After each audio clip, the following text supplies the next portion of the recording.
risk, there's reward with risk. You can't win if you don't step out and take a risk. Now I'm talking about a calculated risk, and my wife, when I was talking about this, she said, don't just say risk, say calculated risk. And she also said, don't tell people to go out and risk their injury and, that you can get hurt. So it's really a metaphor, is what it is. But if you have a dream, you have to go for it. Also, the things that I learned with racing was preparation, self-motivation, being detailed, and competing. But you can't win or do anything great unless you get on the track and take the risk. So, back to the phone call. They said, do you know anybody that can do Mack truck restorations? So I said, we do Mack truck restorations. And I was too excited when they said Evel Knievel. And I hung up the phone. I got up, walked briskly to Bruce's office, and I told him what I told them. And Bruce said, what? You said what? I mean... Yeah. So we sat down and had the conversation, and we said, hey, we can put a team together. We can do this. We do restorations. It's just bigger, and we'll figure it out. And after a minute, we both got excited about it, and we figured it out.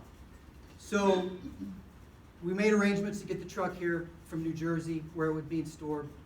And it got here, and we saw it, and we miscalculated. We talk about calculated risk. It was in bad shape. Really bad shape. So we had to have a team to put this thing together.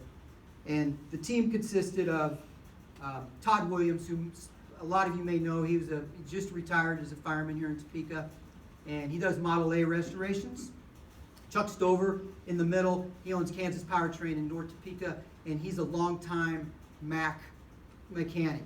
And Todd said we need to call Chuck. Brian Christensen's also in the picture. He's the right-hand man for Todd. So Todd took a look at it and he said, yeah, I don't think we can do that, Mike. That's not going to work. And I said, Todd, we have to now. It's here. We have to do it. So he figured it out, and we went to work on it. And it took a lot of people. This was our team working on the inside of the coach and getting it back into the shape that it was. The Chuck had the engine, and he tore it completely down to the block and completely rebuilt it. We took the frame down to the bare frame, started over with it. Had to work a lot on the cab. That was Todd Williams doing that. Actually, over 90 people had a hand in rebuilding this truck, and brought it back to its glory. So,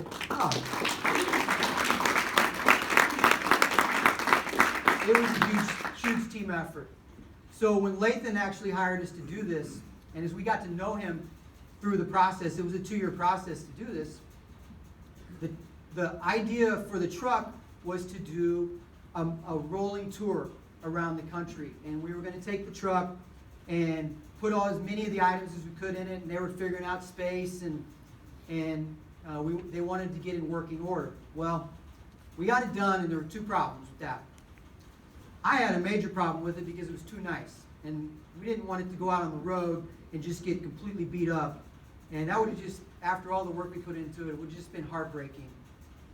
The other problem was, this is 1974 emissions, and California wouldn't even have let that truck in across the state line. Literally, they would have stopped it at the state line. So it just wasn't really feasible to do that. So along this time, we started talking with Lathan, and we were also trying to figure out where it was going to live. After we got done, he didn't really have a spot for it.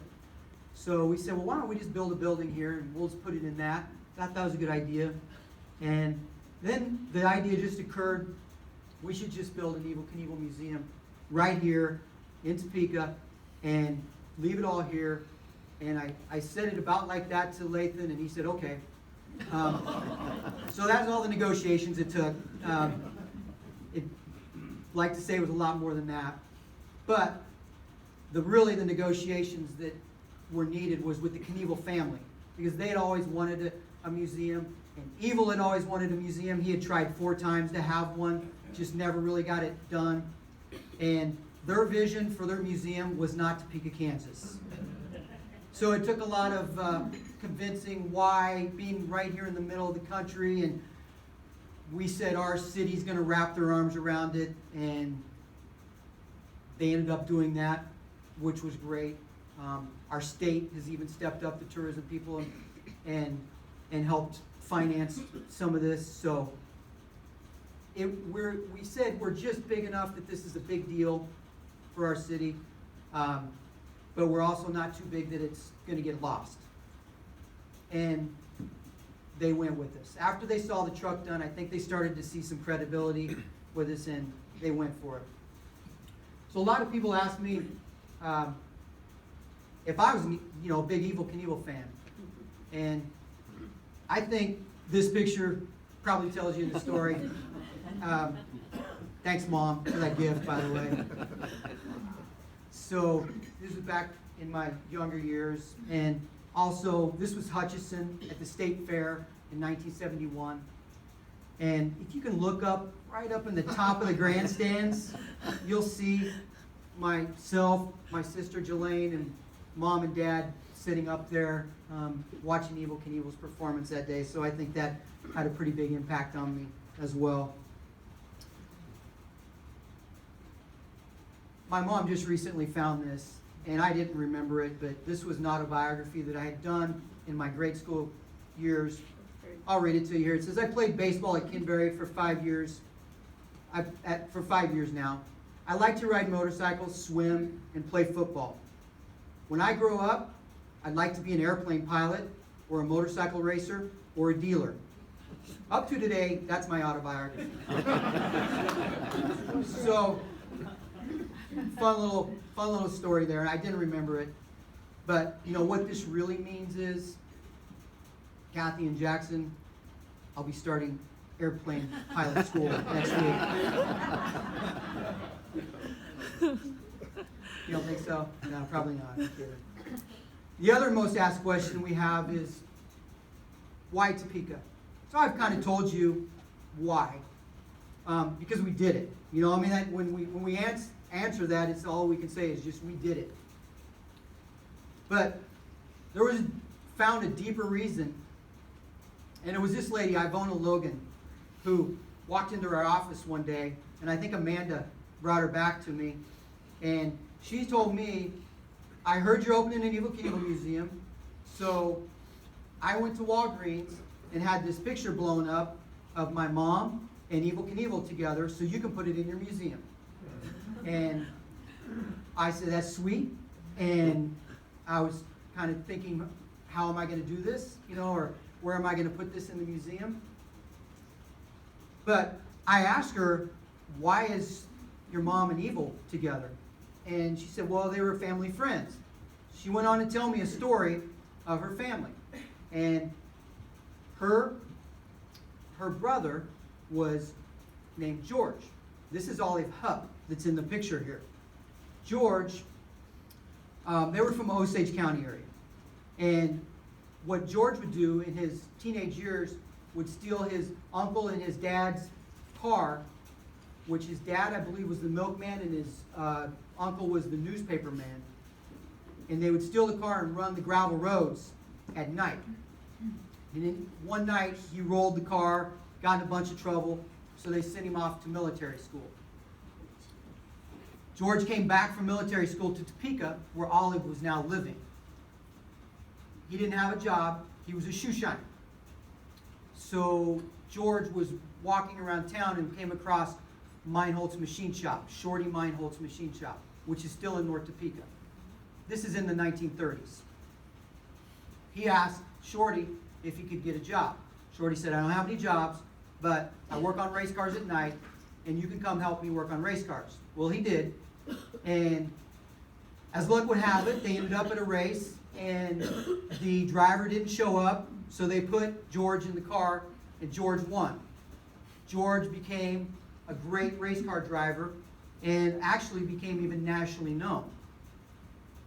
At one race, a reporter that was covering the race saw on his car that it said it was a St. Joe machine shop or something like that was sponsoring it. He thought his name was Joe, so the reporter called him Joe, and for whatever reason, that became his racing name from then on.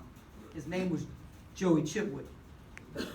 So Joey Chitwood, you'll see there, when they were had a poster for a race from Topeka, Kansas. Joey went on to race all over the country. He raced at the Indianapolis 500 5 times. He was the first to ever wear a seatbelt there, so he's kind of a first for that, for safety. And then he went on and formed, after his racing career, the Joey Chitwood Thrill Shows, which were very popular through the 50s, 60s, 70s, and even up into the 80s. Well, they did a show in Butte, Montana, and there was a 15-year-old boy there that day named Bobby Knievel that was watching the show. And when he left, and this is on the back of Joey Chitwood's book, this Bobby Knievel said, after I saw that show, I knew this was the business for me. So we're saying that if it wasn't for a guy from Topeka, there really would have never been an Evel Knievel. He would end up being a minor in Butte, and it really gave me goosebumps, and it still does. It gives me goosebumps right now to think that how this was meant to be here, because this is where it actually started from. So, back to Lathan. Lathan showed a lot of risk himself, going out and buying all these things, spending an unbelievable amount of money, then taking the risk on us and believing in our team to put the museum here. Literally, there's no Evel Knievel Museum in Topeka without Lathan McKay. We owe a lot to him as a community. Same with this guy. He lives in our community, and a lot of you may know him. This is Jim Kaplinger. He's an attorney and a businessman here in Topeka. Jim stepped in after we started the museum, and we needed some other items that were key items that really completed it. Big items, not cheap items. Jim stepped up, took a risk, believed in us, believed in what he could do for the community. And again, it wouldn't be what it is without Jim Kaplinger. So if you know him, you see him, let him know. To build a museum, you need a great team. And we introduced you to these guys here tonight. Bruce has been alongside me for 30 years, and his dad was my grandfather's first customer, literally first customer in 1949. So he's grown up in the business with me. His dad actually still a customer, still rides, and for 69 years. That's a lot of loyalty. Amanda came to work for us when she was 16 and worked for many years with us. She then took another job and worked at the Overland Station for a few years doing all the events and parties. And then we got her back to help us produce this museum. So without Bruce, Amanda, and also you see there Eli Geiger, who's our general manager. This is our lead team. These are the people that help put together the ideas for the displays and then figure out how to produce them. They've done an amazing job. They're here, so go ahead and give them a hand.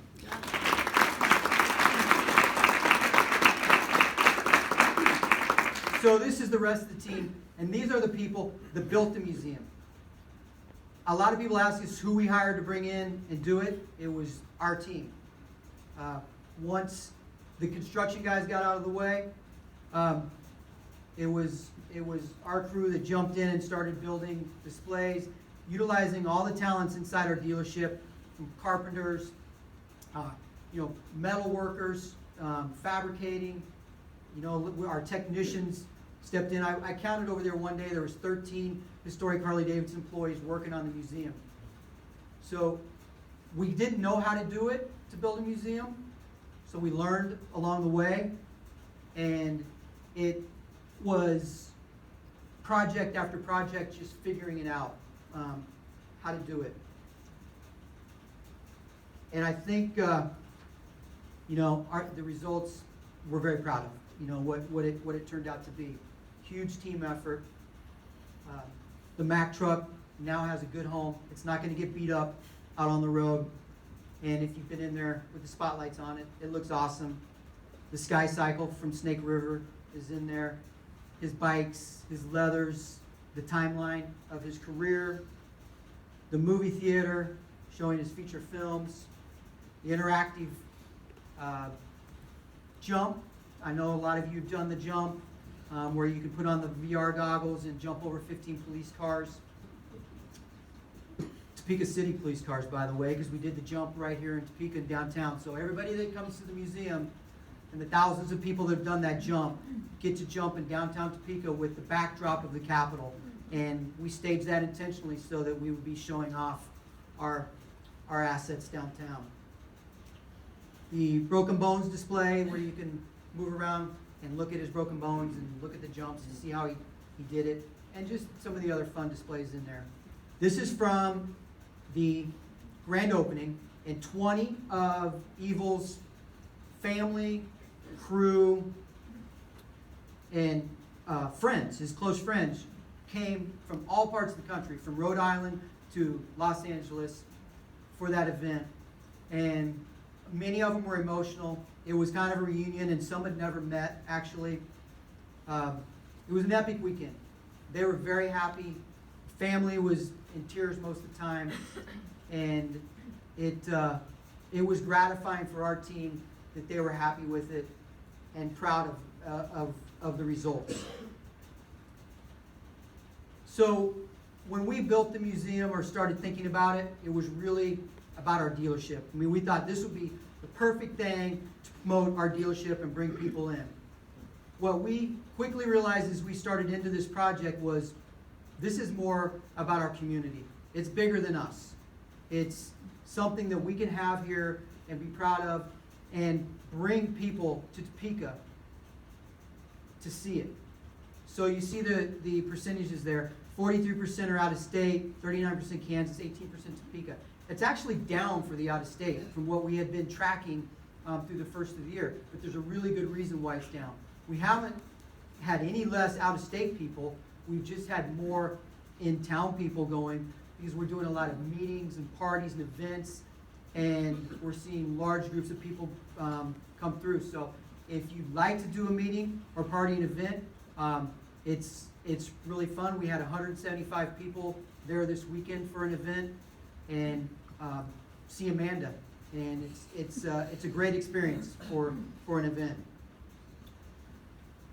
Since we've opened, we haven't had one day that we haven't had an out-of-state visitor. There's been an out-of-state visitor in the museum every single day. This is the list of the top states, where Kansas obviously is winning, but it's interesting to see some of the other states on there and where they rank. You may have also seen that recently USA Today ranked the museum in a poll. Out of 20 new attractions in the country, they ranked us number 5. And yeah, I think it's so we were just happy to be on the list. I remember when we got the call and they said they wanted some pictures, and we were just like, wow, we're going to even be on that list. And then when we ended up top 5, behind some really great national attractions and a national media like that. And by the way, there's been a lot of national media. I mean, we don't all see it here in Topeka, but we see it in the museum, and so many magazines, so many newspapers, actually around the world. We saw newspaper clippings from China, Belarus, San Francisco. That's kind of another country. Miami. I mean, it just all over the country. Radio shows. We were on radio show in Detroit, Oklahoma. It's nationally known. I mean, we don't see it all here, but the media is out there talking about it because of the subject matter and because of who Evel Knievel was and the impact that he had on so many people. We just got lucky getting this guy. Really did. These are the countries that have visited. So this isn't just a national attraction. We've actually had 26 countries visit, and there they are. We're proud that it's something that's bringing people here to Topeka. The other neat thing about it is it's not just people stopping through on their way to somewhere else. Over 50% of the people that have come, this is their destination. And we're polling them when they come in. We talk to every person, and we get their zip code. We get if they made an overnight stay in Topeka, and we try to get their email. But knowing how many people have stayed in Topeka because of the museum, also, at our hotels, going to our restaurants, hopefully buying some gas, maybe some shopping. It's obvious the positive impacts, for our community to have these people coming from out of town and spending money. So, I really have just one final thought. And it kind of all circles back to this. Now you kind of see why I had to tell the whole story to understand why I'm standing up here today. And I want you to think about something, for yourself. Are you doing anything today yourself that's going to impact your future or your children's future or possibly generations from now? It's proven that something as small as a bicycle competition can impact future generations. So that comes with a risk. It comes with effort, support, an amazing team of people dreaming big and going for it. It's why I'm up here today. I'm very grateful to receive this award. It means a lot to me, and I'm humbled by not only by the people that have received it before, but all the people for the reason that I got here. Thank you.